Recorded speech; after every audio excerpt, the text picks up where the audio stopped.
Good afternoon. So may we request everybody to settle down. Thank you.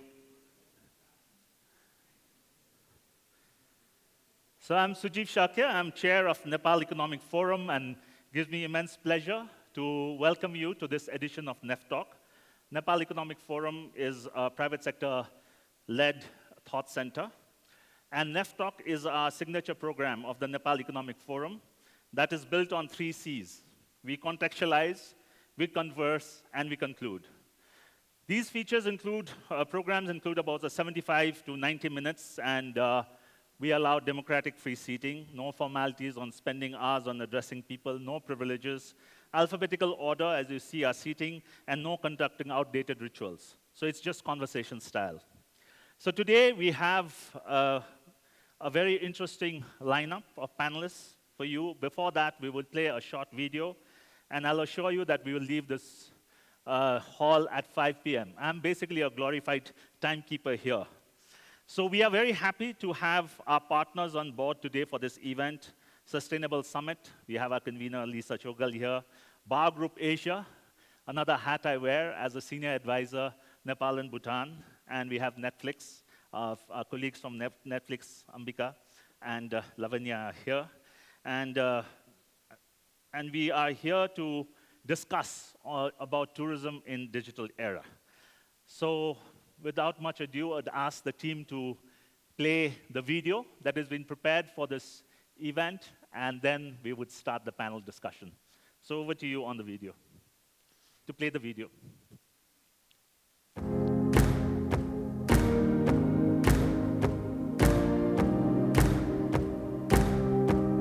내가 본 인생 광경인 것 같아.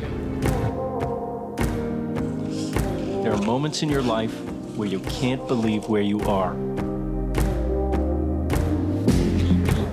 Now it's our time to celebrate it and share it with the rest of the world. あらゆる世代、あらゆる属性の人々が同じ空間で楽しむということがしょっちゅう起こるんです。The climbing community of Nepal have always been the pioneers of 8,000ers, but they never got the respect they deserve. กินเพราะรสชาติแบบว่าเขาต้องมาหาของอร่อยคือร้านนี้ When you're eating a sikh kebab or a nahari, you're also sampling history. It's a portal to a world of culinary heritage. Annapurna. It's beautiful. Wow. Every single person that I know tells me it's their favorite place they've ever been.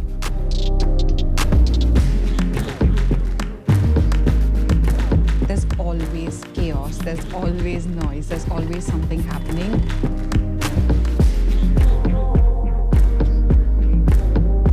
Yeah, we summited one of the best mountains in the world. I'm doing here some crazy stuff.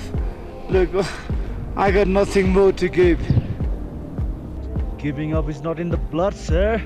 It's not in the blood. There's always fresh agriculture from the mountains. 근데 그게 좋은 음식과 우리가 그때 속초에서도 이게 막 신나게 라이딩하고 가만히 받아보고 있는데 그때도 참 너무 좋았어.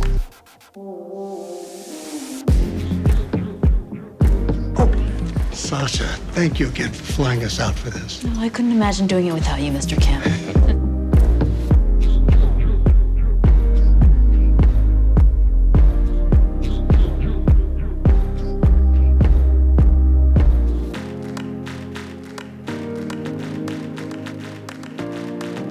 संसारले सिक्दैछ कति कुरा नेपालको लागि हो या यत्रो हाम्रो नेपालीको लागि हो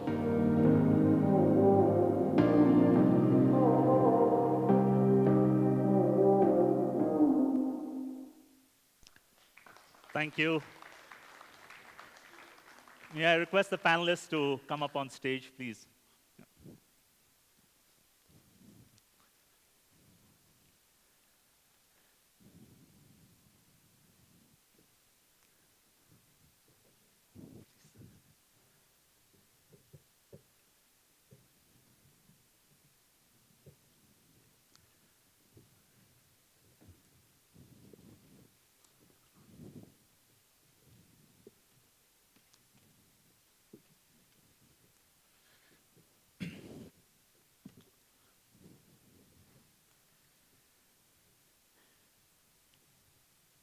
So thank you to the Netflix team that put together this wonderful video. I think definitely 14 Peaks has taken Nepal into drawing rooms of multiple countries, as Netflix has, Ambika will tell you, has members in 190 countries. It has taken it to devices across these countries. So it's great to have Nepal in those countries. And I think that is what triggered the idea of having this panel discussion today in terms of looking at tourism in the digital era. So we saw, I think we were discussing over lunch with Nandini also, is that we see a lot of tourists coming in who have been coming here after watching 14 Peaks or many of the videos and vlogs that have been created. We have some great vloggers, others who are promoting Nepal in different ways in this room. And thank you all for being here. So I know for many people, this would be your first Neftalk, but this is, for us, it's, I think we've edition number 62, where we discuss contemporary issues with a diverse set of panels. So with me, just to repeat, we have Ambika Khurana, Director of Public Policy at Netflix, Jason Shah, co-founder, Hostel Next Door, and Raithani. So people who have not visited Raithani, please do. There's amazing, yummy food. And then we have me and food. And Lisa Chogel, we have a tourism specialist and also convener of Sustainable Summits, one of the partners to this event today, and Ramyata Limbu, who has been directing the Kathmandu International Mountain Film Festival, popularly known as KIMF. So the format for today's discussion would be that we would maybe have a round of introduction to talk about yourself and the organizations you represent. And then we would go into some specific questions, rounds of, as I said, 3 to 4 minutes. And I'll be a glorified timekeeper, as I can often repeat, and ensure that if you're exceeding your time limits, you'll come in. And we hopefully will have some time for about 10 to 12 minutes for interventions from the floor. So maybe, Ambika, you want to talk a bit about Netflix and also link it up to the world of 14 Peaks and beyond. Thank you, Sujeev. It's truly a pleasure to be here. I feel absolutely humbled and honored. I have been with Netflix for a little over 4 years. For those who don't know, Netflix is a subscription-only based curated content, online content entertainment service. We have a presence in over 190 countries in the world and over 220 million subscribers watch Netflix to learn, to share, to get entertained, and to spend the best part of the day. So we feel truly humbled and honored that we could do that, especially over the last 2 years when COVID impacted each one of us. Nepal's always been a country very, very close to all of us in North India, but I think this visit is very different. My colleague Lavanya and I are here, and I think since yesterday we've been hearing about the impact that a title like 14 Peaks has done on so many dimensions. So happy to talk more about it subsequently, but thank you for inviting us here. Thank you, Ambika. Jason, you want to go next? Namaste. I'm Jason Shah, and I mostly work in hospitality, trying to get travelers to experience the everyday sights and sounds of Nepal. While my everyday is pretty much managing operations and stuff, but I'm mostly passionate about immersive travel, experiential education, cultural traditions, and food heritage. So I'm based out of Kathmandu, and currently I'm involved with Hostel Next Door, where we're trying to sort of champion youth travelers from Nepal and internationally, and also Raithani, where we work with different food traditions and cultures from across the country. Thank you. It should be on. Good afternoon, I'm Lisa Chogil. Great pleasure to be here. I've worked with tourism and conservation since I first arrived in Nepal in the mid-1970s, but my background's in the private sector, and that evolved into working in sustainable tourism consulting throughout the Asia-Pacific region, and also kind of wandered into writing and film production support, mainly here in Nepal.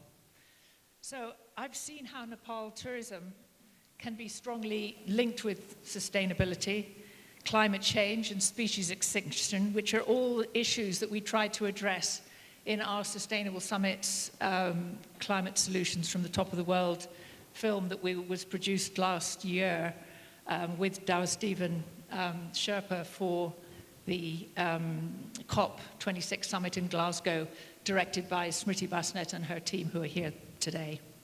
So I've seen lots of changes in Nepal tourism. I'm really excited about the digital era and the power of social media and how we have got so much opportunity to adapt.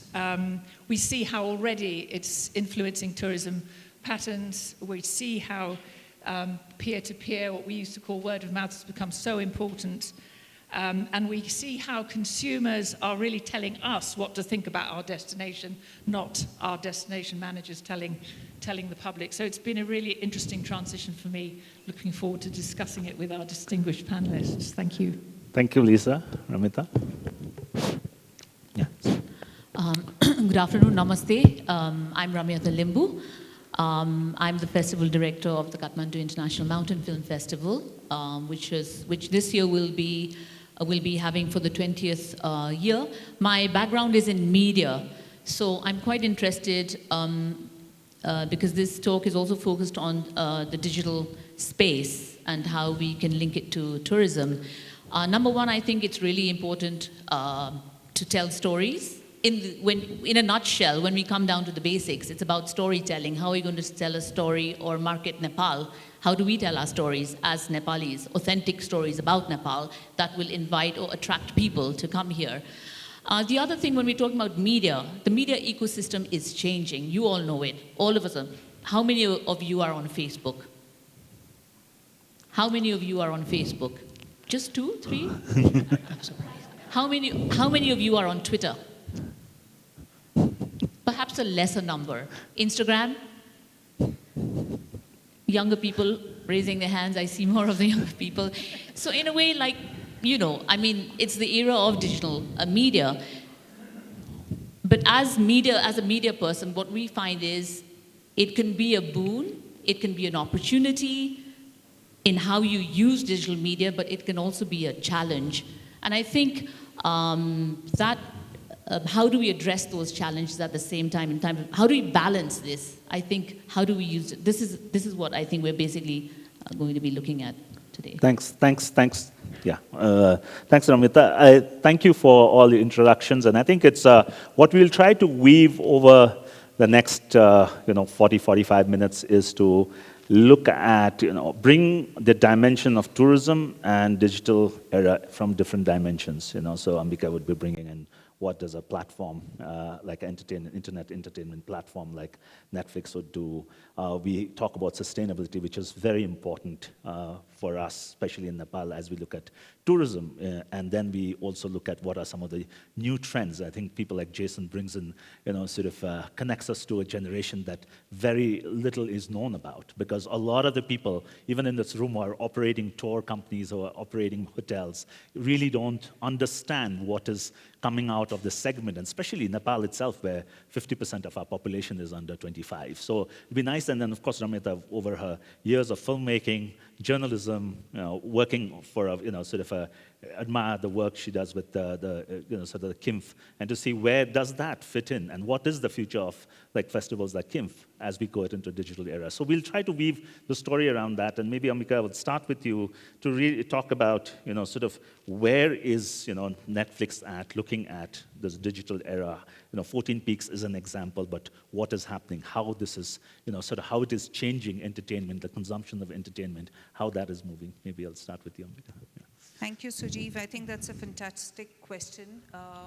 So the center of all of it is one big C, which is the customer, right? And it is this customer that wants content, excellent content, wants choice of content to be able to see not just Nepalese content or Thai content or Spanish content, but content from all over the world. And that's why subtitles and dubs and the ability to take titles all over the world makes so much difference. And third is convenience, right? I think more than ever before the past couple of quarters, as we migrate across devices, we want to watch things on our TV, we step out of the home, we are stuck in traffic, we want to continue watching it on our phones, we go somewhere else, we pull out our iPad, want to watch it there. So the choice, convenience, content, which is needed by the fourth customer, C, becomes extremely important.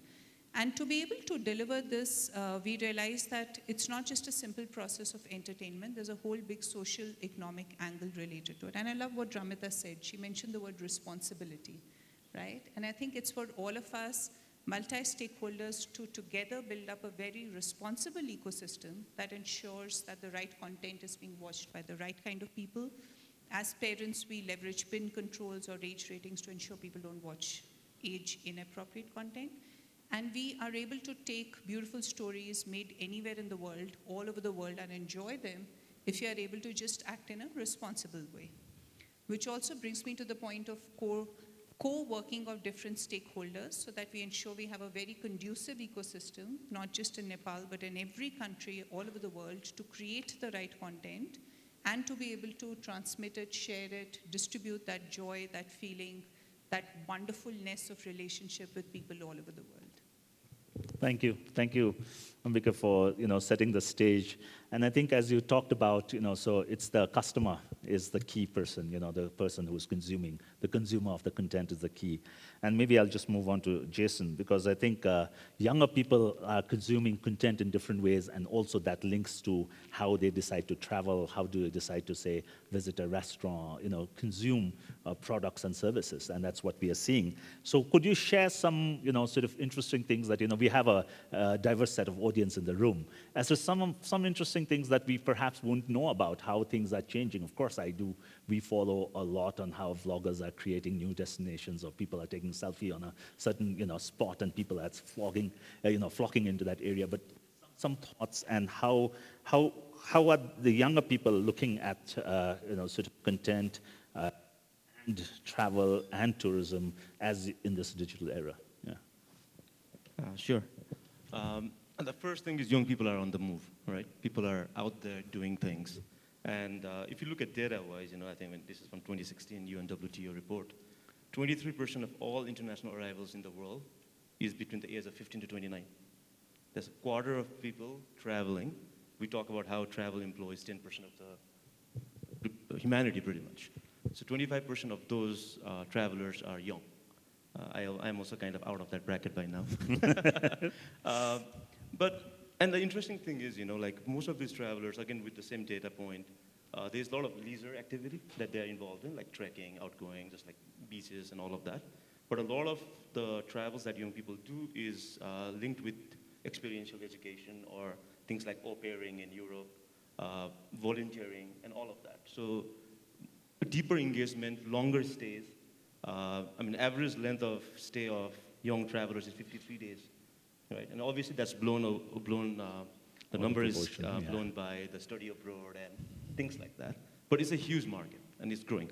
And talking about Nepal, with Nepali Travelers, a foundation that I'm part of, we started running the Solo Woman Travel Challenge for 5 years.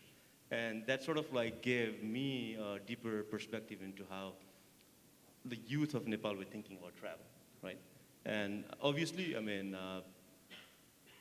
this might be the first generation of young Nepalese who are sort of like out there as self-declared travelers. It's always an interesting distinction how to define who a traveler is. But yeah, a lot of the content that the young people of Nepal, they are using, for now is mostly the destinations that have been promoted before, right? A lot of the trekking that has been championed by the tourism industry in Nepal. But things are changing rapidly. With the content that's been generated digitally, one of my biggest sort of joys during this pandemic was to see a lot of these homestays and remote sort of locations opening up their own Instagram accounts. There's one I follow, Gaon Kokar, where particularly they only put content based off one particular trek, right? So a lot of young people are using the content to sort of declare or to showcase areas they live in, right? And at the end of the day, traveling in a sense is storytelling, right? We travel to places because we hear stories about them, or we imagine ourselves in those stories, right? I'm not talking Instagram stories, but just talking to people. So finally, I think a lot of young people now, they are creating their own narratives of what places work, what places don't, what places are exclusive because of the price points, what places can be explored. There's a lot of joy of the fear of missing out. but there's also a lot of joy of finding out. Thank you. I think it just provides a good perspective again in terms of how it is evolving, and and this becomes like when we are doing our work, sort of consulting work, we always say that how do we understand the customer? And that's the customer is continuously evolving and the consumer is continuously evolving. And thank you, Jason, for providing perspective. So maybe Lisa, as one of these tourism historians also in Nepal, to see how this has evolved. You've seen tourism evolve over these decades. And what is some of these special about these current times? What is this, especially, we had pandemic, it has impacted leisure travel in a different way. So what do you observe? What do you see? Thank you, Sujeev. I see great opportunities post-COVID. There's been a number of studies, theories, projections. No one really knows what effect that COVID has had. We know in Nepal it's been absolutely devastating. We realize now how hugely we depend on tourism, both direct and indirect employment for livelihoods and jobs all through the country. So with tourism stopping here, which it didn't in many destinations were able to keep going with a really active domestic market, such as, for example, in India. But here we really did suffer. So we don't really know where it's going. It's got to be a good opportunity for us to address some of the issues that were dogging tourism in Nepal even before COVID came along. I think one thing is for sure, like Jason mentioned, people are going to be more interested in the future in a more immersive, regenerative, experiential sort of tourism. We're uniquely well positioned to deliver that product here with our amazing nature, culture, adventure, wellness product. I think we are still having problems with the quality of the product itself. I don't necessarily mean high-end, but I mean quality products at all levels of the market is something that we were attempting to address in Visit Nepal 2020, which of course didn't happen. But we were talking at lunch about how so many of the tourism circuits in Nepal have been exactly the same today as they were in the 1970s when I first came here, very kind of unimaginative. I think the really exciting thing about COVID and the switch to screens and online that we have all experienced in this last year is that we're kind of leapfrogging into a change of tourism patterns. For example, we saw the influence of NIMS in 14 Peaks, and already in less than a season, we've got mountaineers attempting to copy what he did and indeed succeeding what he did. So there's going to be a big leap from seeing what you see on the screens to actually being able to do it, whether it's mountain biking in the Dolpa or paragliding in Mustang or whatever. So there should be some really good opportunities for some really interesting new, broader tourism activities here. I would say the other thing we need to worry about is that tourism is a very international business. Nepal could be embracing foreign direct investment more successfully than it has been in recent years.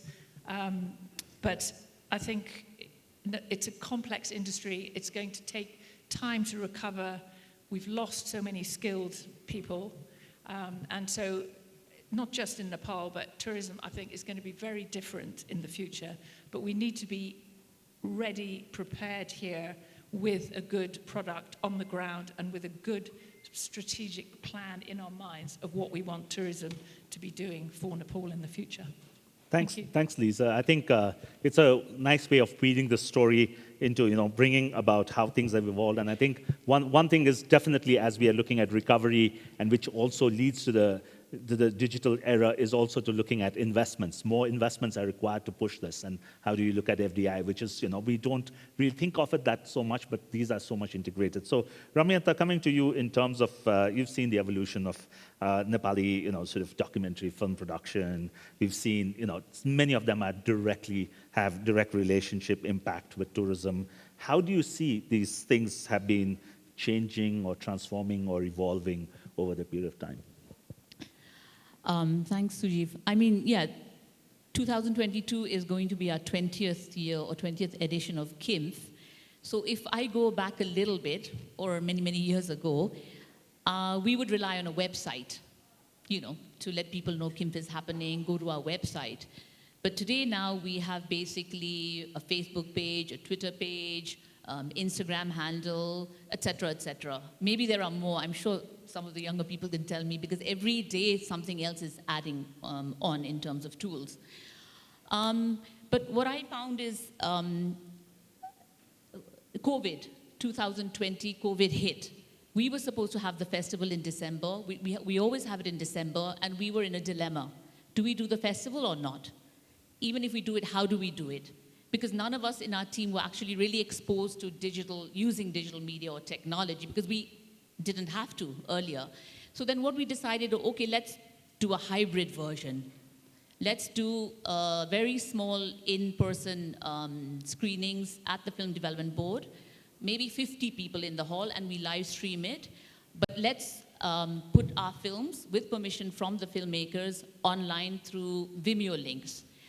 And it was a risk for us. It was the first time we were doing it. But in the end, it paid off in the sense that if we had done a physical festival, let's say, like every other year, it would have been maybe 5,000 to 6,000 people. But after our first festival in 2020, in the hybrid version, what we found, later we got the statistics, the data from Vimeo, they give you everything. It's so transparent. We had 26,000 people watching KIMF, basically from at home, from their, sitting in their living rooms probably.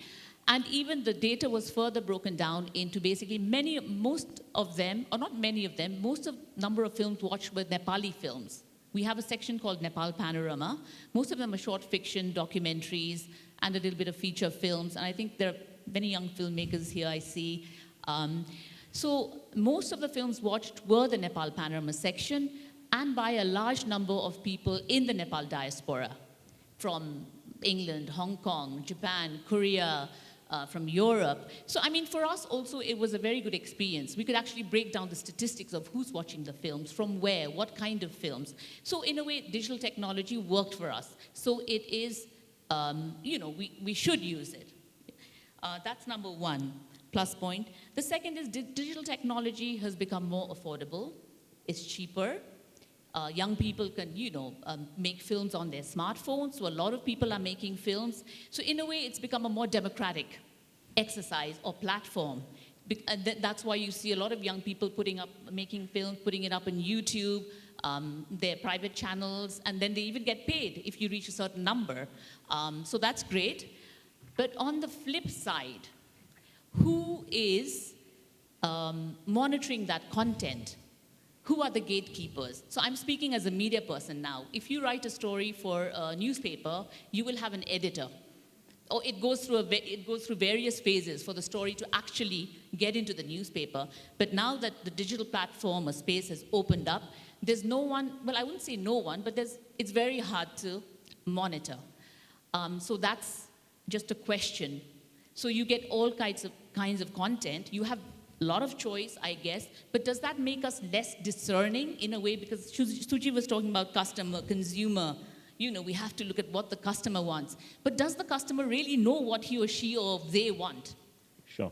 Now you have algorithms that tell you that you like this, basically. If you watch a lot of Korean films maybe or whatever, then they pop up ads basically about Korean soap, Korean whatever. If you're a young woman and you do a lot of shopping online, then you'll have, ads popping up about clothes and makeup and all that. So algorithms are telling you what you like. So that's another question. Are we becoming less discerning as consumers, an audience, a film audience, or readers, or whatever? Anyway, number two. Number three, now we're talking about tourism. The connection between tourism and filmmaking, stories. I would say basically, again, I go back to what I said earlier. It's story. What narrative are we, I wouldn't say selling, but what narrative are we putting forth in a way? What kind of stories about Nepal do we want people to see or, enjoy or look at? And what are they authentic? Are they original? Or are we just recycling the kind of stories? I'm not criticizing, but I'm saying that what we've learned from the West, what we see on National Geographic, what we see on Discovery, what we see on, and then trying to make the similar kind of stories. I think we have a lot of talent at in Nepal. A lot of young filmmakers are winning awards at Cannes, at Berlinale, at IDFA, at Sundance, some of the biggest festivals in the world. So we have the talent. So these people, I think, should be given an opportunity to showcase that talent, a platform. And also just to move away a little bit from the colonial gaze. Some people might not like it, but I don't know how to, maybe Netflix, you also have had these discussions. If you're doing films from India, from Nepal, from Vietnam, but you have to balance your audience then again, because it's for an international audience, yet it's for the local audience. So I think that's a bit challenging. So, okay, what is authenticity, originality? I think that's just a question. Thank you, Ramita. You've raised some very pertinent issues, and I'll come to the story part with to Jason in terms of how can we tell stories differently and what's happening. So I'll come to you, Jason, but before that, I'll move back to Ambika to really, sort of one of the issues also Ramita raised was about on regulations, how does this platforms get regulated? How do we distinguish between platforms that users are creating as content and those that are curated content? How do you distinguish it? And how does, for instance, on the curated content side, how does regulation work or should work and would work in the future? Yeah, maybe we'll take that and I'll come to Jason on the story part, yeah. Thank you, Sujeev. Great question. I think user-generated content and curated content are two very different worlds. In a user-generated content service, I as a user can put up anything, and then the service has some community guidelines whether content should continue, it should be taken down, and then regulators also talk regularly to those services to see what should be the norms and responsibility frameworks. When it comes to curated content, it is very different because as a listed large company, we understand our responsibility. And we take the content we put on the service very, very seriously. So every piece of content is viewed by teams. There are flags raised out. There are age ratings, content descriptors, tags put so that, viewer upfront knows whether there is violence or there is nudity or terrorism or drug use. And people can make a very cognizant choice on whether or not they want to watch. Along with that, of course, there are parental controls. So if I have a 6-year-old, I can debar that content, which, she should not be seeing because she's only 6. So that's from a service provider perspective. From a regulation perspective, I think there are a number of things that regulators need to look at. One is trust and responsibility for curated content, because this segment of the industry has rapidly grown over the past couple of years. It shows over 25% year-on-year growth in most of the countries we're talking about in South Asia, and has a huge social economic dividend. So regulators also want to cannibalize and leverage that kind of opportunity. Secondly, regulators can support by making production easier in countries, right? In many countries that we talk about, the long list of clearances needed, and Lisa and I were talking about it over lunch, that can really get very tedious, especially for a young, enterprising, first-time movie creator. Right? So those lists of licenses or windows that person needs to run up to needs to be made smaller. Single window clearances make a lot of difference, and many countries have successfully done that. And third, I think the regulators owe it to citizens of the country. So it's important to have easy policies around carriage or ability of subscribers to pay digitally so that people can view the content they need to view. And that would not only make it easy, that would not only be consumer-centric or service-centric, but also economy-centric. And that's where regulators can partner with industry to come up with models which can be of co-regulation or low-touch regulation, joint regulation, anything that works, that protects interests of everybody involved. Thank you. Yeah, I think, so this is very, I think one of the things from our discussions around with Netflix, I've also always learned about distinguishing between user-generated content and curated content, and how, as we were discussing, as to something that is for like 13-year-olds in the US may be restricted for even, it could be 18 plus in this market. So also digital, sort of platforms can allow you to play around with this. And so I think this is something very educative, and I think for us in Nepal, as regulators, are also looking at how do you regulate this content, these contents. So in terms of to see how some of these self-regulation also is actually the way things move ahead. So before I come to Jason, I'll go to Lisa, and because we also talk about, because you've been, because Ambika also touched upon when you're doing your filming, you've been managing a lot of film crews, sort of shoots of films in Nepal. There are always at times challenges, and that acts as impediments in terms of to push ahead, because at the end of the day, Nepal is one of the most photogenic countries in the world. We can do so much out here. So, just touching upon this regulation issue, so where do you see this, and where are some of one or two things that we can just work around, because from your experience, so we can just, sort of go back then to Jason on the story part. Lisa, over to you. Thank you. Yes, I mean, especially in this digital age, visual images are just so important, and as Sujiv says, we're in one of the most spectacularly visual places in the world. I've always thought that that showing Nepal as an image, and I mean, this was very clearly demonstrated in that fabulous Netflix clip, for which many congratulations, that we saw just now, which is nice to see how strongly Nepal features amongst all the other countries of Asia that was in that same movie.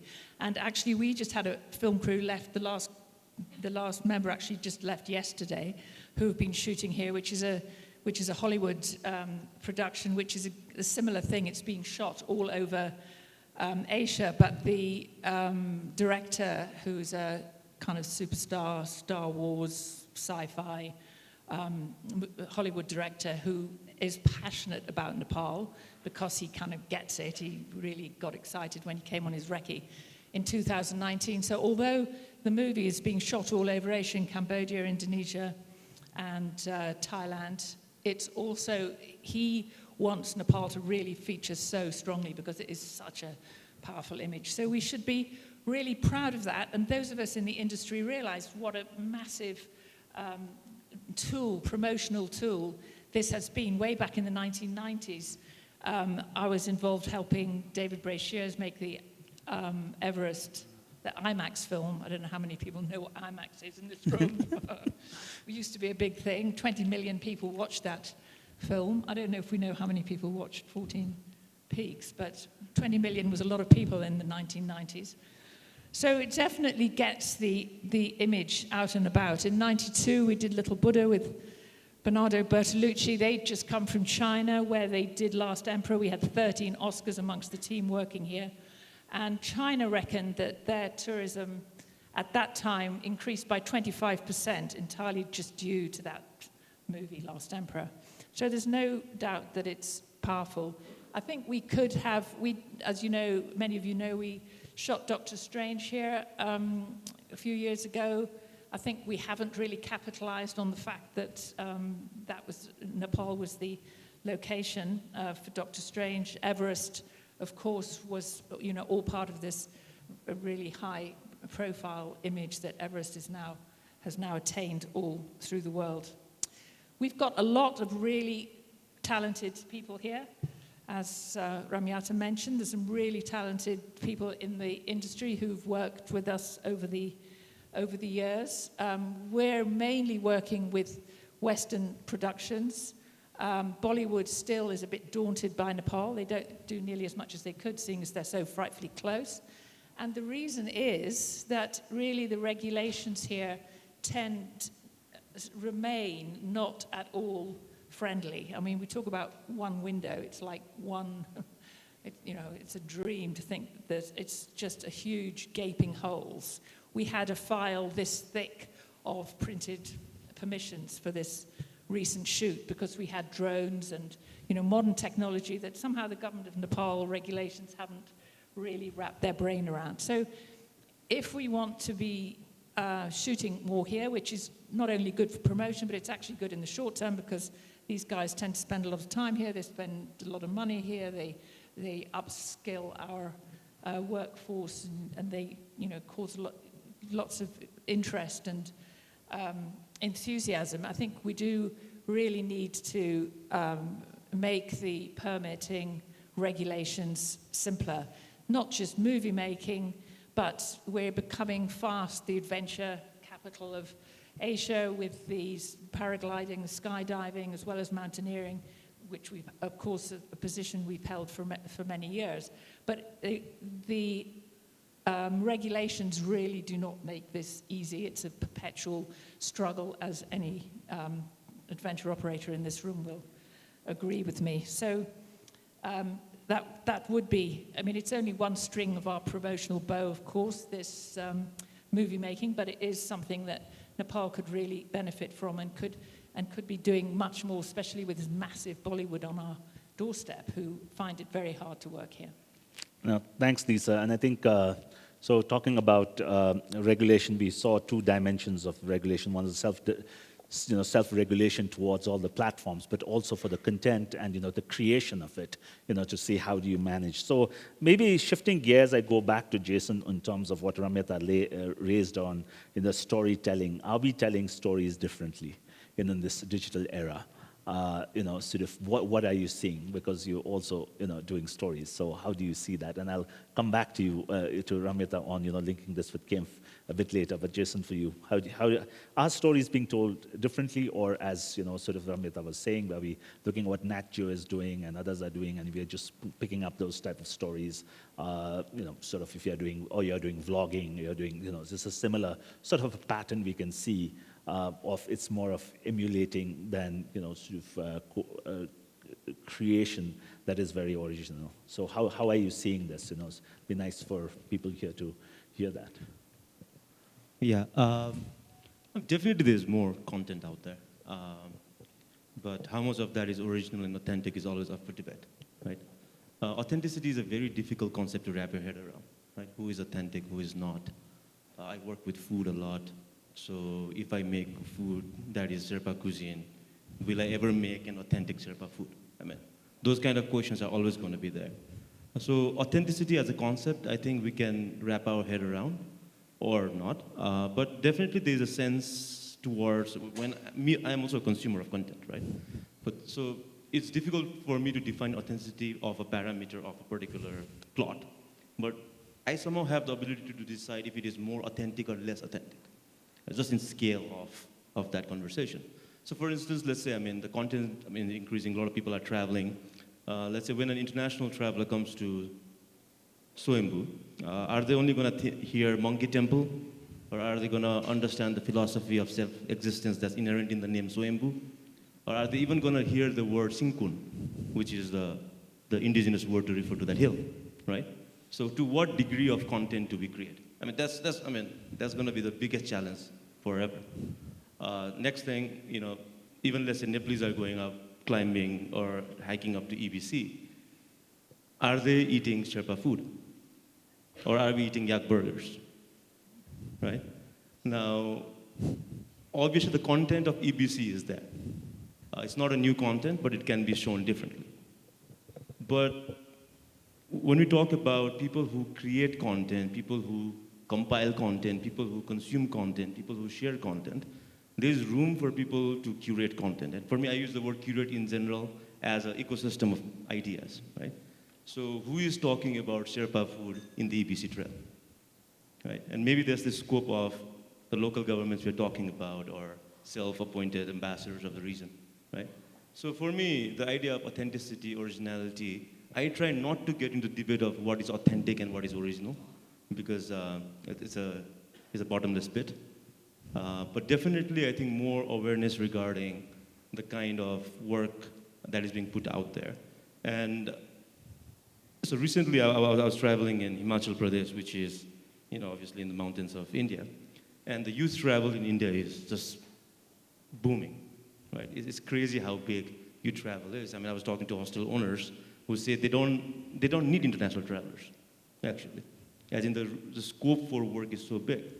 But again, for them, the challenge was how do you convince someone from Delhi who is there for a 48-hour trip to go beyond paragliding and late-night partying and into like engaging the Tibetan refugees and the Tibetan culture that is now kind of assimilated or been of that area, right? So for me, it's very difficult, but I definitely think that more content is better in the sheer possibility that you can get more interesting content. But there's always scope for, I think, us as consumers and us as sharers of content to engage deeply into what those content mean. Thanks. Thanks, Jason. I think very interesting the way you described about, of course, the authenticity is an issue very difficult to grapple with, but also about how people can see the stories through their own lenses. It's at the end of the day, it's about how you see the story. And so linking to that, Ramita, coming to the evolution of, again, KIMF, and has travel, has these digital platforms, people's engagement with digital platforms, have you seen a marked change in which how films are being made, the type of content that's coming in these documentaries? Are there some issues that are being brought about? Or are you seeing some marked changes over the years as people are engaging more with digital platforms? Yeah, I can talk about my experience at KIMF. I'll basically base it on that. So over the past 20 years, we started having, and I'll talk about Nepali films and stories, and because international, everyone kind of has it. So basically, we started a Nepal panorama section at the festival, I think in 2006 or 7, because what we realized, or when we did the festival for the first few years, it started in 2000, we thought that, yes, we have to get all the best mountain-related films from other film festivals and show it in Nepal, so, and the Nepali audience will come. But then what we realized is the Nepali audience wasn't interested in films on mountaineering and climbing. At that time, I'm talking about 2000, so it's 20 years ago. It's changed, it's changed. A lot of young people are climbing, getting into sports, so interest is increased.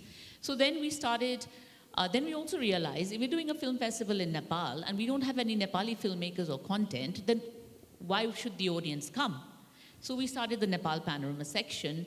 And since then, it's been our most popular section. And every year we started with maybe 30 or 40, 20 or 30 entries a year, but now we get like 50 to 60 short films, fiction, non-fiction a year. So you can imagine there are young people there who want to make films, want to tell their stories. So we do get entries. Of course, then again, we're talking about curated content.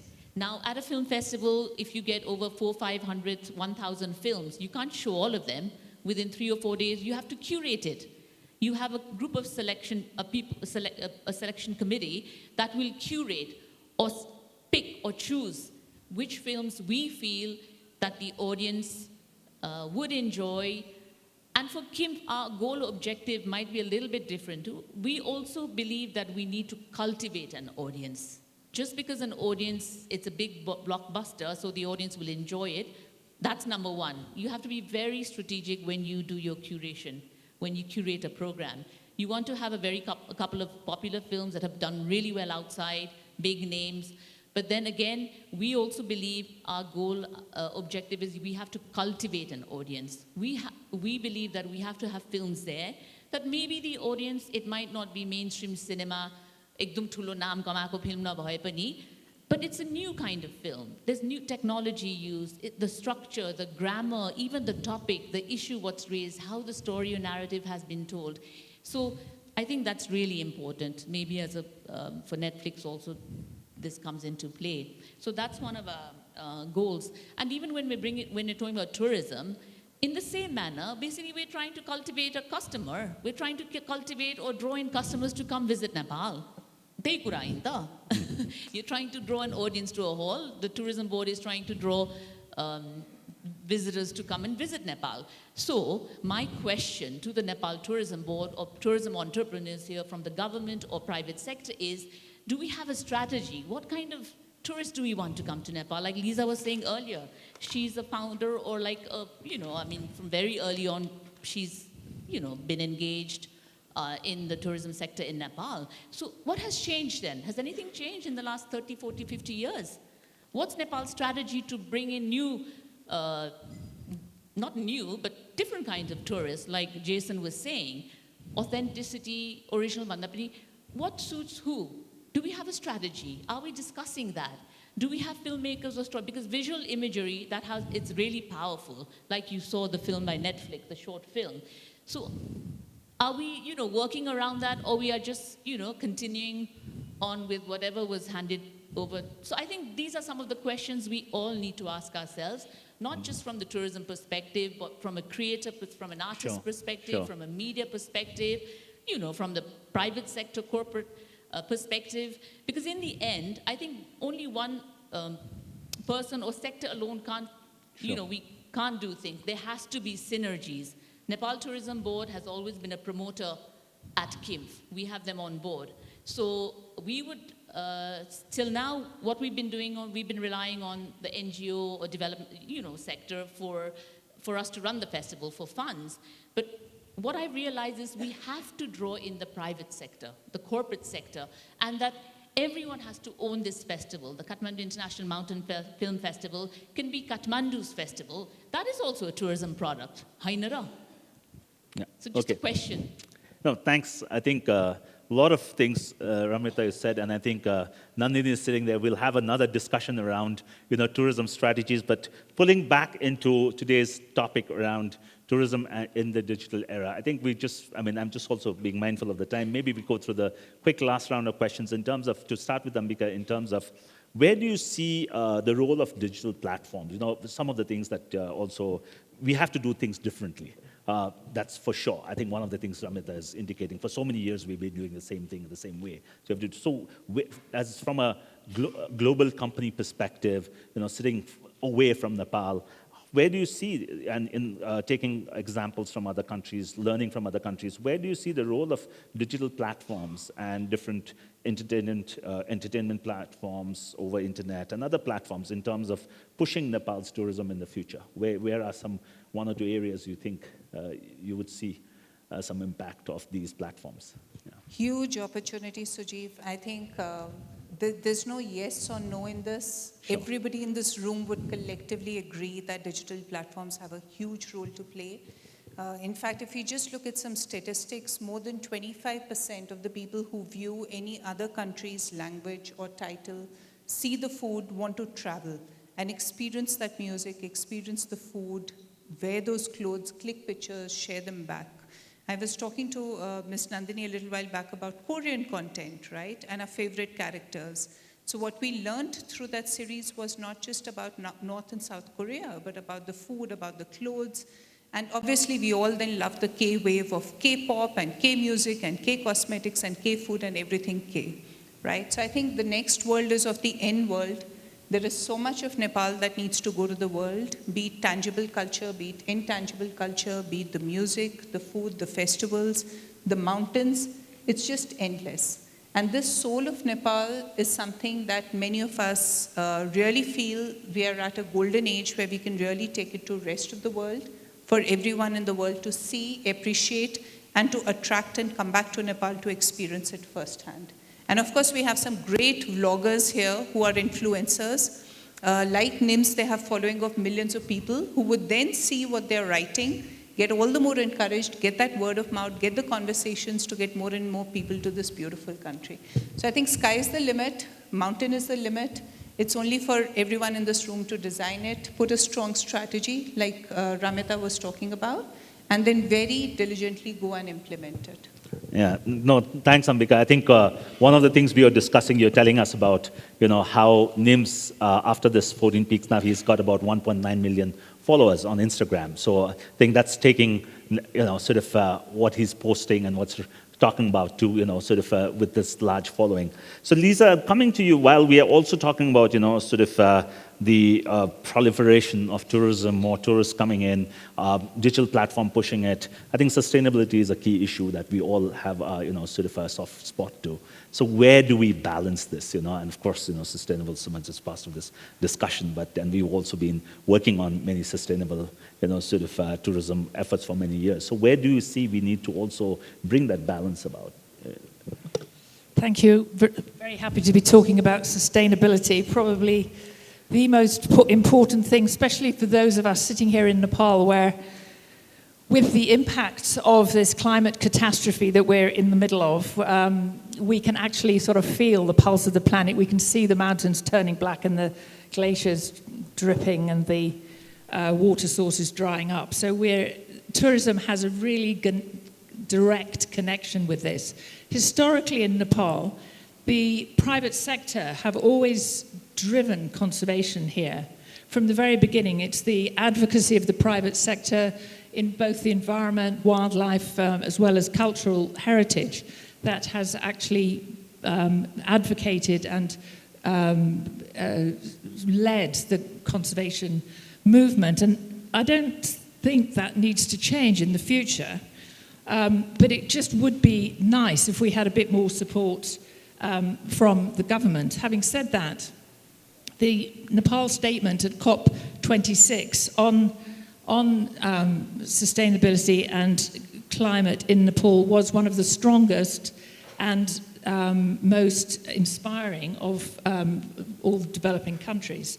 So it will be very nice, even if it's just good business sense for tourism, to protect the resource on which our business depends here, that we continue to protect that resource. Nijgar comes to mind. We're selling our forests, our wildlife, our biodiversity. And so what are we doing even thinking about cutting down however many million hectares of forest there, with or without the new airport? ACAP and Sagarmatha are amongst the world's best practice examples of how the local communities have engaged in trying to make sure that they protect the resource on which their tourism depends. And maybe it's not perfect, maybe there's things that we can do better. But that's what, as as a consultant, that's what we advise our clients when we're talking about strategy to achieve what you want tourism to achieve. The very first rule is sustainability, which actually, at a very unspiritual, unpoetic level, is that you've got to make money. If you aren't financially viable, if your business is not financially viable, it's not going to help anybody.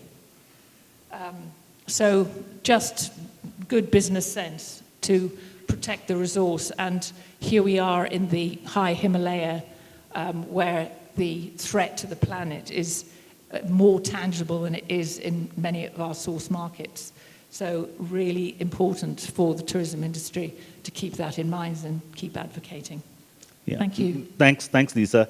Going back to Jason, in terms of, we talked about the potential of the digital platforms to push tourism, at the same time to be mindful of, the need for conservation, need for protecting biodiversity, need for this growth being sustainable. So do you see among, as you are, sort of talking about, writing about, seeing, sort of with the restaurants you're running and all, so how do you see among the younger generation, among the newer generation, how do they see these linkages between growth, tourism, and the necessity of also preserving, looking at, sort of conserving, looking at sustainability?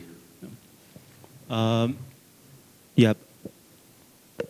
Yeah, I think Lisa has mentioned a lot about sustainability, but when we talk about travel as this great equalizer and digital media as this democratic institution, we cannot help but remember that travel is deeply unequitable, right? An 18-year-old Nepali can only get to so many places, no matter what kind of content they are consuming, because literally he or she is not allowed to travel. How many of us have been rejected visas? Right? I have, for sure. So I think we need to talk about travel, obviously from perspective of equity. Who gets to travel? Why are they traveling? Who is benefiting? Who is doing the brunt of the work? Who is taking the cream of the cash? Right? All of these conversations are extremely important.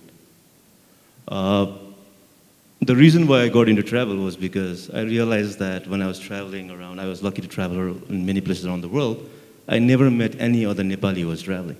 It's not that I went to travel abroad to meet Nepalis, no. But it shows glaringly, right? And when I see young travelers come from abroad to Nepal, I always talk to them about the privileges they have and the responsibilities they bear, right, for sure. And so yeah, for me it's always so, I don't think of digital media as democratic, I don't think of travel as an equalizer, it's also a divider. And these conversations, I think, need to happen more and more, right? And so just as, I mean, in the current times, I mean, I subscribe to Netflix and all, there are services that go globally, goods go globally, people don't go globally, you know. So I think we have to evaluate this aspect, and sustainability from an ecological perspective, yeah, I think that's a no-brainer for almost all of us here. It has to make sense, we cannot deteriorate. We cannot make things bad than what we encounter and hope to try to make them better. But also we need to look at the human side of things. And I think that's the most important for me in travel. Because obviously with the advent of new digital technology, the way we engage is changing, but the way we experience is deeply the same as it has been since the dawn of humankind, right? We have to experience things. We have to eat food, we have to walk, we have to feel. We don't understand languages just because it's digitally there. You have to learn, or someone has to mediate that gap, right? So it's very human, and it cannot happen without humans. So at least since we've talked about Nimsdai quite a bit, I mean, it's an incredible movie, and he rightfully mentions how Nepalese are not seen as adventurers, but always the nice guides, the resilient, like people, the best cooks. Even in the face of adversity of the mountains, they are so happy. All this kind of romanticization that goes on, right? But we are adventurers. We want to travel. We want to experience. Those things have to be, I think, talked about more. Thank you, Jason. So Ramita, before I go to the open the question of to the floor. So listening to all this, where do you see things moving ahead in terms of the ecosystem, the relationship between tourism, the digital platform, what you're talking about, the romanticization of Nepalis in a certain way, the characterization, but then 14 Peaks presents another imagery of Nepal. So I know for someone who works in the creative and this field and seen the evolutions around how films have been coming on KIMF and other platforms, the portrayal of the Nepali, portrayal of Nepal, where do you see this transformation taking place? And what impact it can have on tourism? Bit philosophical, but yeah, just I think wanted to put you on the spot. And a very difficult question to which I have no answer or solution, like I think all of us in this hall. Just perspectives. Yes, but digital media or technology, like Ambika was saying, the sky is the limit. This is the way forward. Even if we want to stop, we can't. Even if you want to put on the brakes, we can't. So, I think we have to learn to live with it. I like to describe it as a double-edged sword. If you use it wisely to your benefit, we could make the most of it. But then again, the flip side is, because again, I'm speaking from a media background, now we're inundated with misinformation, disinformation, malinformation. This could apply to tourism, it could apply to the media, it could apply about the stories about Nepal, which you see, it just takes one click. Perhaps, suppose there's a negative story in Nepal, but no one's fact-checked it, you don't even know, but you just start sharing it. So this is also to the audience. Before you click that button, try to at least verify, not as a journalist, but at least where did this story come from? If I'm sharing it on WhatsApp with my friend, it's very funny, it's thing, whatever. So I think my little takeaway from this is we have to be really careful how we use digital technology, but it's the way forward. And as a parent, I would love it if if my kids would actually, take something around data and all. I'm not going to force them, but I think this is the way forward. So at least in the long term, they will have a job. No, thank you. I think it comes back to, as I was listening to Ramita, I think it comes back to this whole issue around self-regulation in terms of figuring out what content you decide to consume, as a consumer, what do you want to look at. So I think in this digital era, it also, the responsibility and the obligation on yourself as the consumer is also increases a lot. And I think that's one of the things that, as you're speaking, to see. So yeah, there's a lot of interesting issues coming up, and so we're trying to weave a story. So I'm just looking at the watch. So we'll take 3 questions from the floor. I can see hand number 1, 2, and I'll give one at the back. Okay, so please, so the gentleman, and then we should have at least one lady. So we have 3 gentlemen, and then one lady. Anybody would like to volunteer, and then we will take. So the rule here is that 30 seconds to 60 seconds. Okay, so thank please you. Introduce yourself and direct the question to this a is panel. Anandraj Khanal. I was the former senior director at Nepal Telecom Authority. Lisa has made a very strong statement that filming in Nepal, getting the clearance is a very difficult task. And using technology is also very difficult. Unfortunately, the regulator in this case is the Ministry of Communication and Information Technology, who is leading digital transformation in Nepal for your kind information. And I think Nepal Tourism Board should take this statement very seriously. This is the background. I go to Ambikaji. The recent legal space that has been implications on the content in the internet that Netflix is providing, for an example. The first one is the 11th Amendment of the National Broadcasting Rule that has been implemented, came into force from March 3, 2022. It makes mandatory that all OTT providers, over-the-top service providers like Netflix, and then the internet television, the definitions are very vague. I have a YouTube account, I have a Facebook account, a TikTok account. I am to get a license paying 500,000 Nepali rupees to upload my audio video content regularly. Are you aware of that? Second is... I think I'll need to stop you here because I think I'm just being mindful of time. Thank you. Number 2, number 3, and we'll... No, wait. Yeah, yes. You please. Good afternoon. I'm Arniko Pandey. I'm a Nepal Economic Forum board member. The question is to the panel overall. I felt like what was missing in the discussion today is the digital era for domestic tourism, where over the last couple of years we've seen a lot of places suddenly getting huge numbers of domestic tourists coming in because videos went viral. And actually for myself, finding that the best way to find road conditions around mountain roads is actually to look in YouTube for recent video bloggers.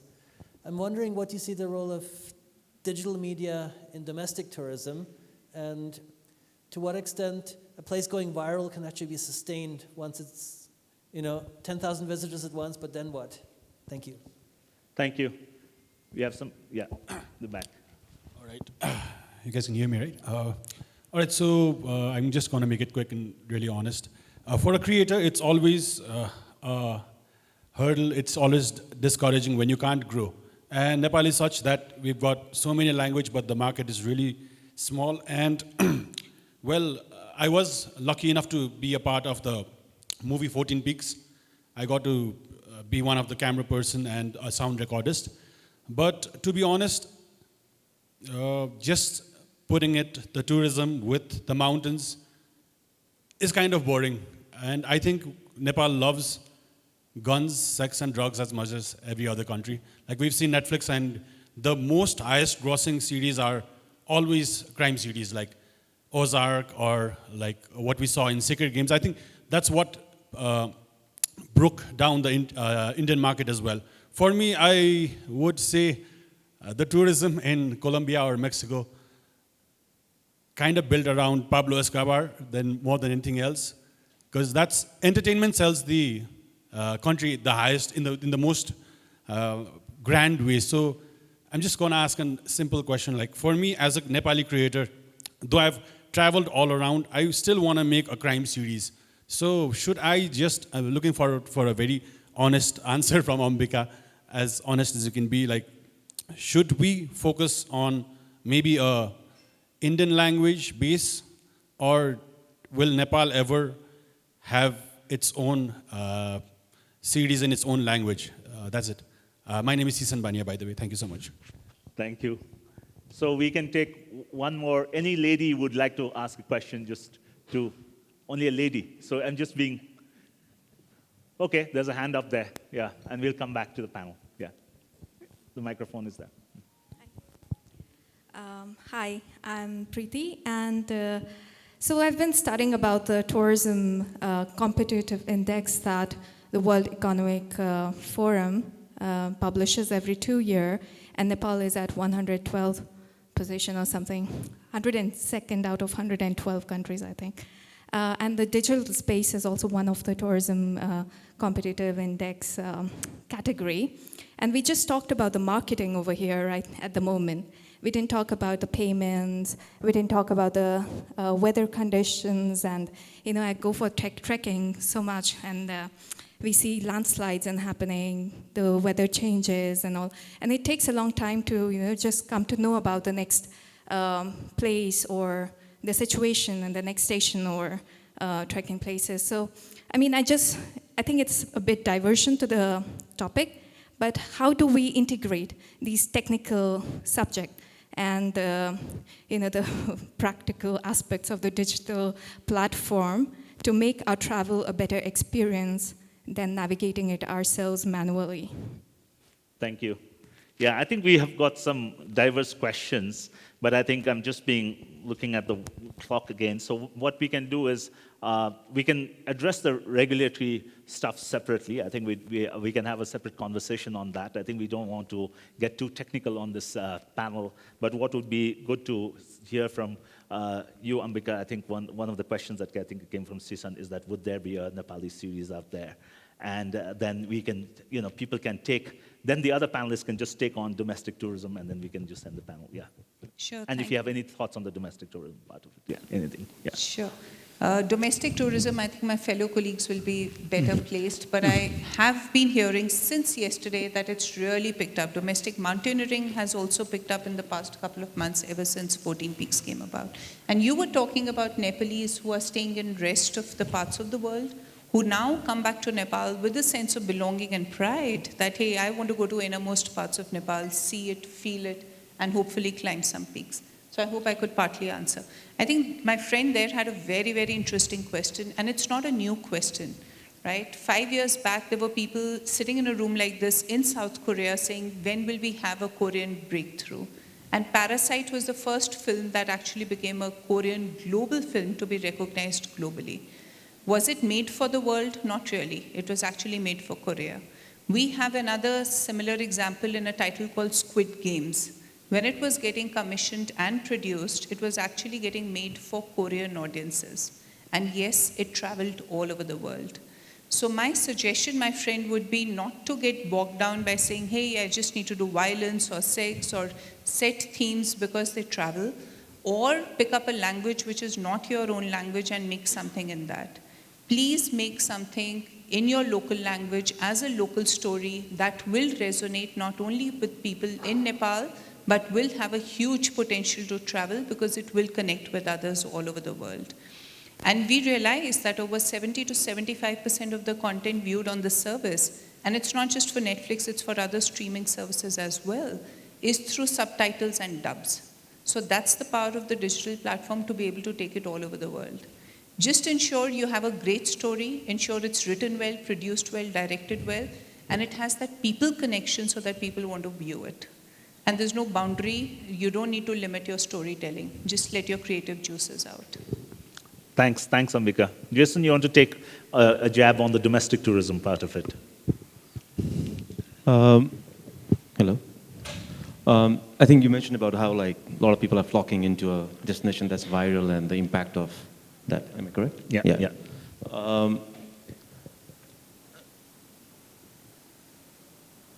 It's definitely challenge. I mean, so I think on that part, this is where the curation of content and the responsibility of the creator or the curator is fundamentally important, right?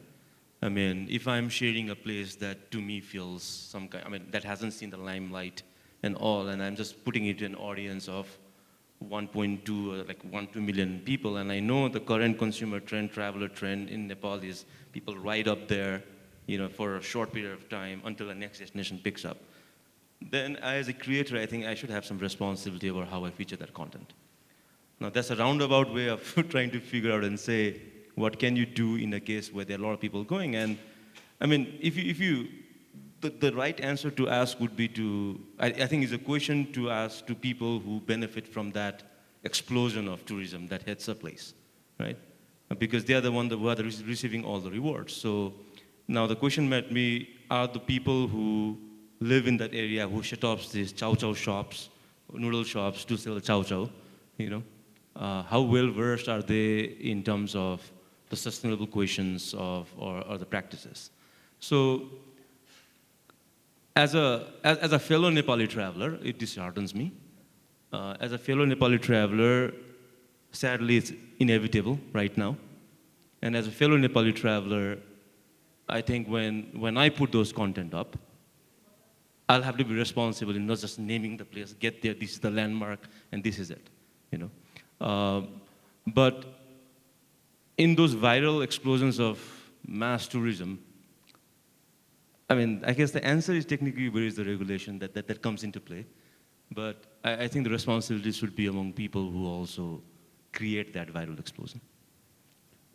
Thank you. Yeah, I think so. Yeah, maybe Lisa, for your final comments also, and any response to the questions, and then I'll come to Ramya at the end. I'd love to say something about domestic tourism, and if we have given any of you the impression that we don't think it's important, I apologize, because I think domestic tourism is super important. We all know in the industry what kept us all going here. It kept us viable all through the insurgency. It kept us viable when people stopped coming during and after the earthquake, and it certainly has kept us going in the last couple of years, where we've seen all this, exciting new homestays, new restaurants, new things emerging. So it's definitely important. Historically, I did what I believe was the first ever study on domestic tourism for an EU project way back when we went to Dakshin Kali and counted the shoes. That's the only way we could quantify domestic tourism. So things have come a very, very long way from there. And in terms of valuing your country, our country, seeing the country, it's worked wonders. Now we're climbing Everest. As Nepalis, we're doing everything. So it's a really important segment. Traditionally, we in tourism planning, it's this, in economic terms, it's not bringing in foreign exchange. That's why we value outside tourism sectors more, because they're bringing in more money. It's not the same money going around in the sort of washing machine. So that's why it's traditionally considered less important. But actually, it is very, very important, and Nepal's one of the really good case studies of why it works so well.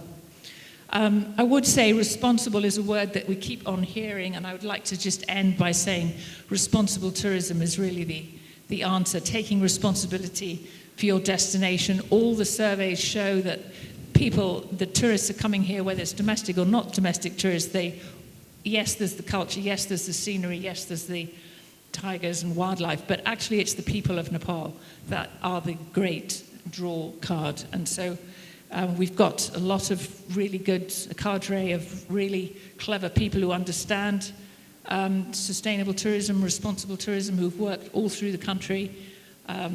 This is mainly thanks to so many donor projects in the past, but we tend to underestimate how good we are at certain things, and I think Nepal's really good at sustainable tourism in remote areas, and so let's capitalize on that and use that for the domestic as well as the beginning, the new international tourists who are already surprising us, right? We had a bumper trekking season this first quarter. We still haven't seen the return to Lumbini from the Asian segments. I'm sure we will, but so who knows where it's going, but let's make it work for Nepal and be responsible for our own tourism here. Thank you. Thank you, Lisa. Ramita, final words? And comments to any? I leave the comments on tourism to the tourism experts. Just a little bit with storytelling and film, and to see some question to Ambika and your response. Again, I am reinstating that it's important, that this is what I mean by authentic and original stories and voices. It could be guns and crime and sex, it could be the mountains, a village in the mountains, it could be something in the Madhes or Tarai, a story about that.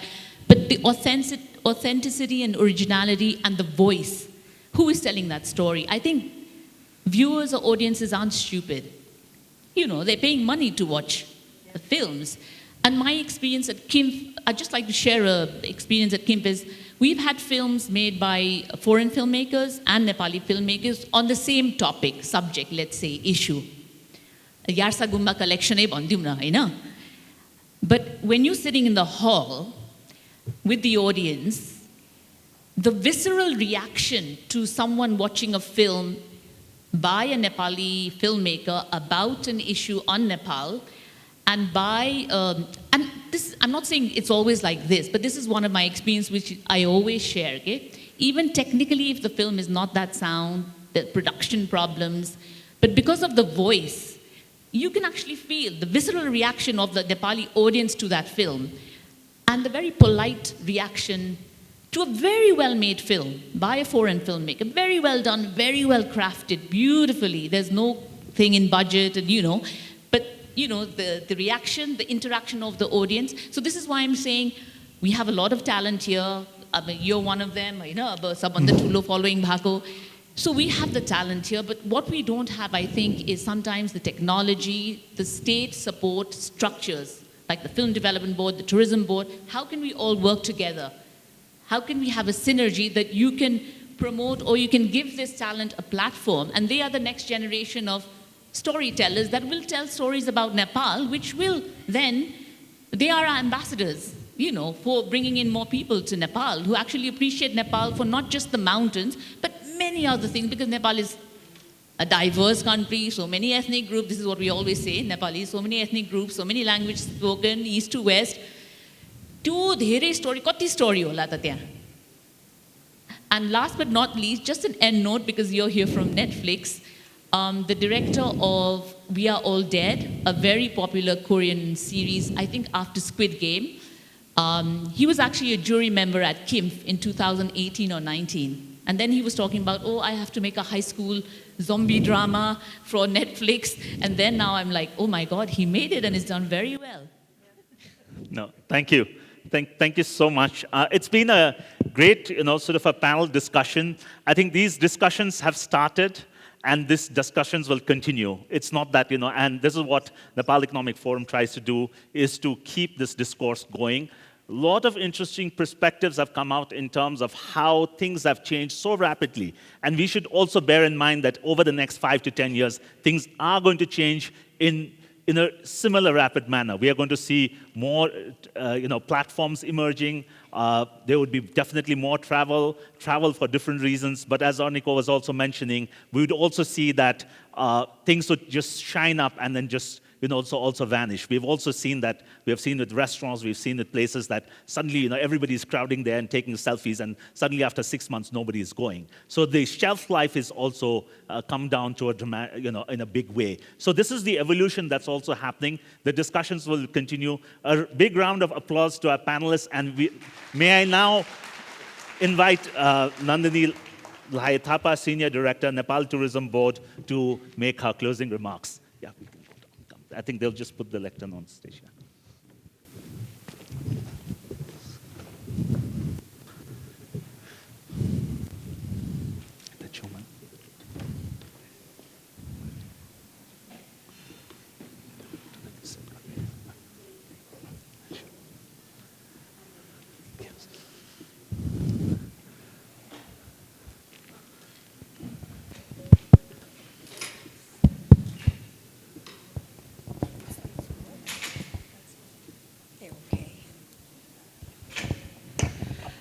Good evening, everybody. Brace yourselves for a good nap now.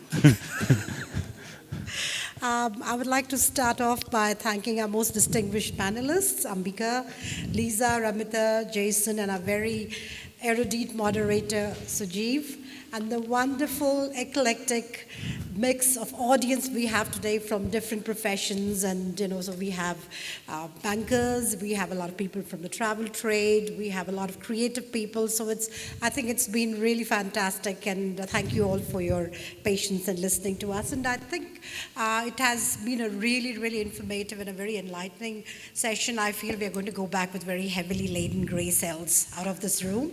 And Sujeev, thank you so much as the chair of NEF. Coming from the tourism board, I think it was so apt, and we really appreciate that you chose this topic, tourism in the digital era. So, and especially when we are looking at reviving tourism and rebooting tourism now, it could not have come at a better time. This is the first time that we've had the pleasure of welcoming Netflix to Nepal. Ambika and Lavanya ji, enjoy your stay here. And all of us in Nepal, especially the travel industry, owes Netflix a huge thank you for making Nepal a household word globally through NIM's 14 Peaks. That was a huge shot in the arm for the revival of our tourism, and we are so happy to see that Nepal has ended up on many, many bucket lists all over the world. We hope that other Nepali luminaries like the MasterChef UK winner, Santosh Shah.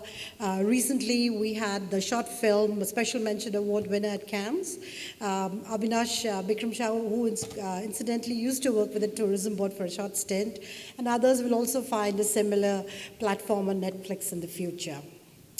Coming back again to tourism per se, we at the tourism board, and I'm sorry all of you know it, but then since special guests are from Netflix, I need to really give them a little bit of background.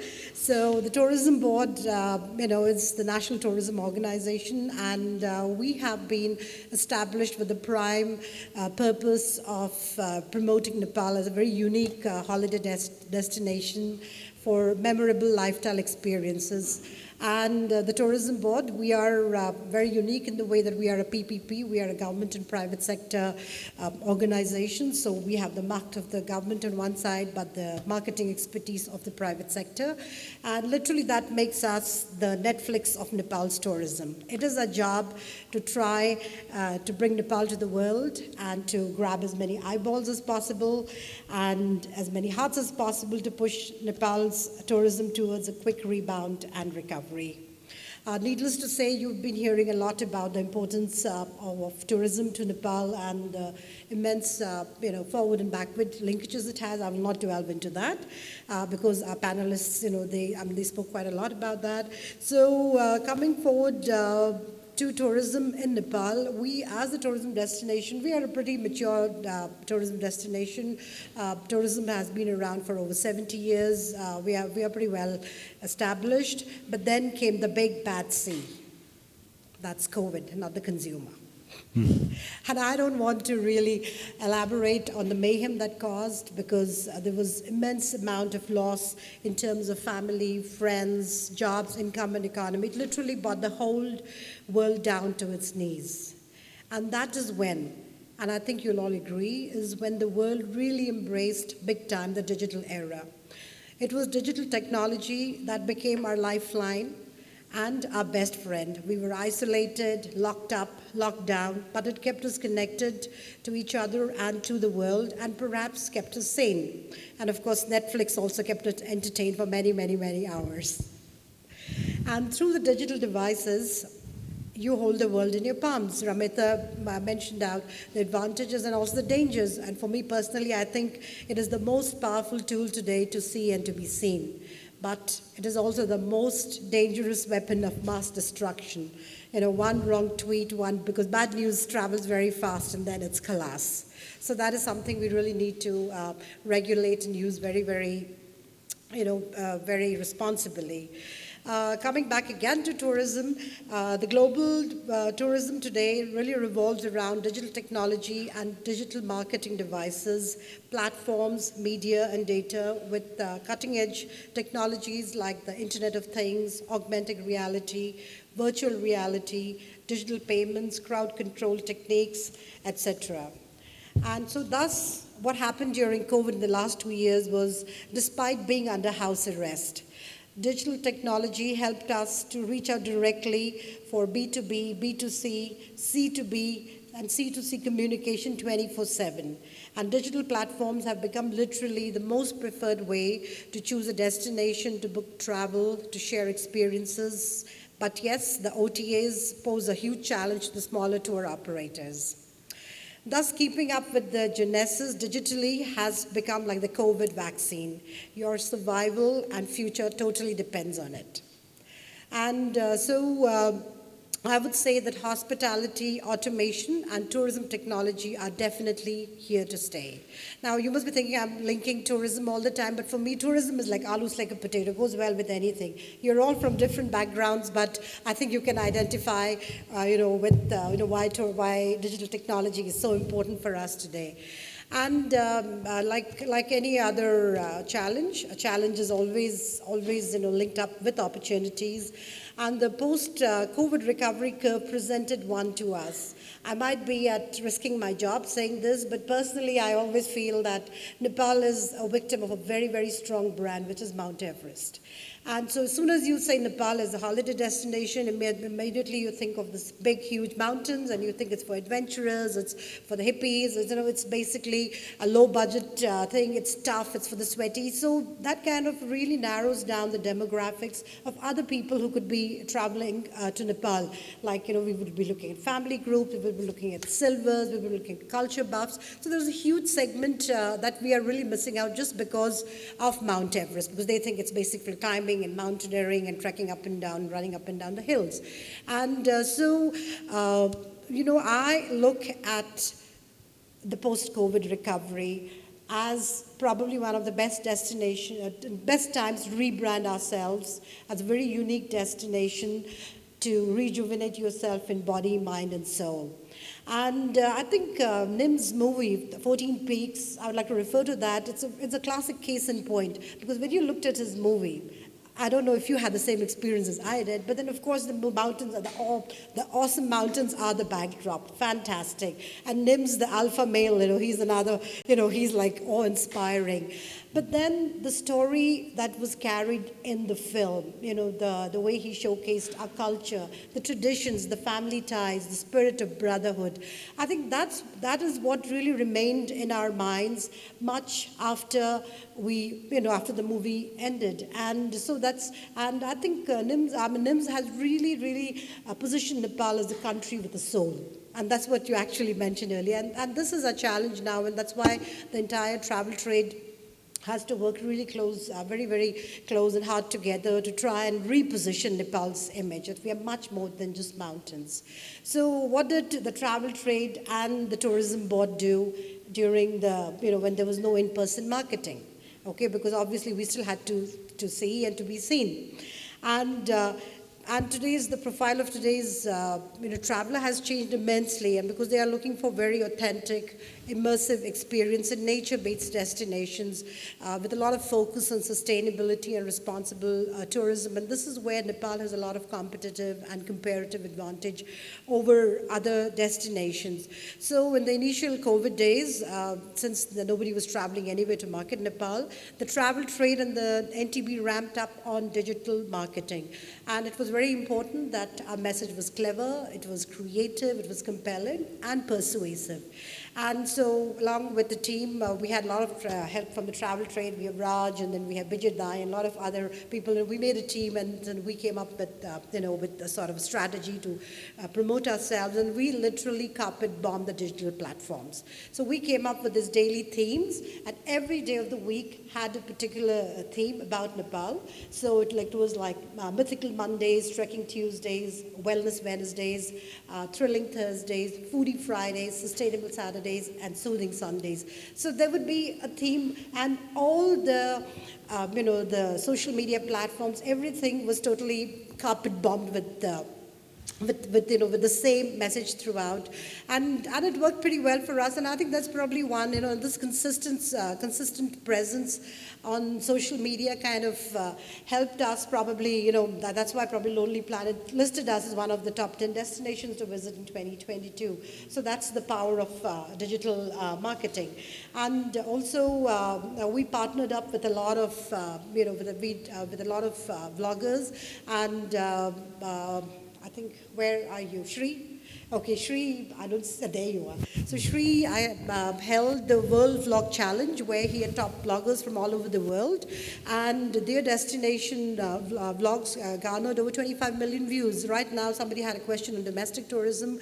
We are partnering with Imagine Nepal and covering, making different videos on different themes about all the provinces in Nepal, and that has already, in a couple of weeks, it has already garnered over 16.2 million views.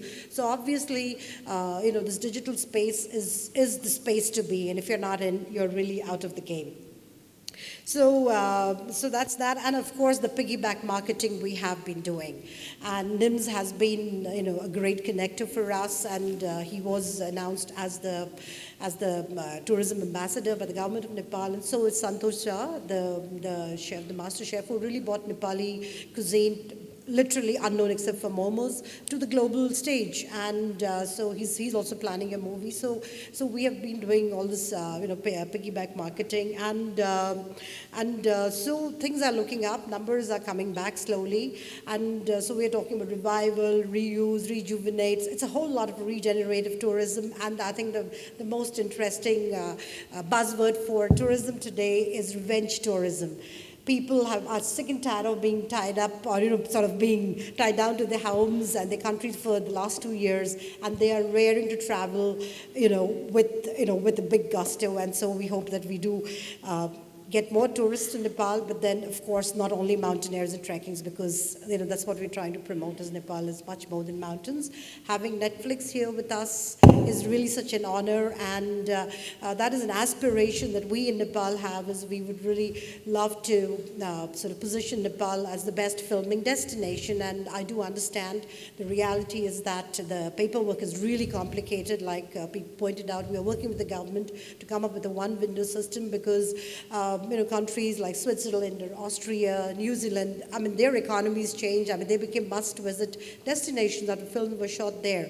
And so we would like the same. And we have a huge amount of talent in Nepal, who have, and they have been working with the big names, but we really need to get some, we need to get more films shot in here. And because, I might, please excuse me, my last minute, but I have to use my elevator pitch to Netflix, because Nepal is really unique in its geography and its topography, because nowhere else in the world, absolutely none of the 190 countries, can you, in a distance, north-south distance of about average 200 kilometers, go from minus 60 degrees temperature to plus 60, and then you have everything else to plus 40 degrees in the, in the Terai.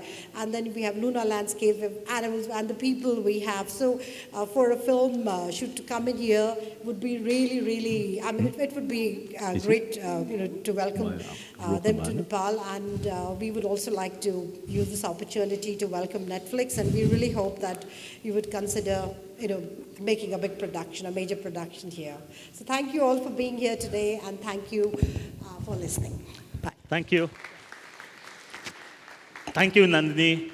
And thank you very much for the closing remarks. I didn't mind those couple of extra minutes, because it was pitching about Nepal and, sort of also the great work Nepal Tourism Board is doing. And I know Raj and Vijay and all are here, sort of taking it to the digital platforms. Thank you very much for being here. So do stay in touch with Nepal Economic Forum you can follow us on social media. And then the next Neftalk is coming soon. We have our anniversary issue of Nefport number 50 coming up in September 2022. We do have weekly updates. We have Neftalks, a lot of blogs coming out to follow us. And thank you very much for the panelists and to Nandini for a lovely afternoon. And all the discussions have begun.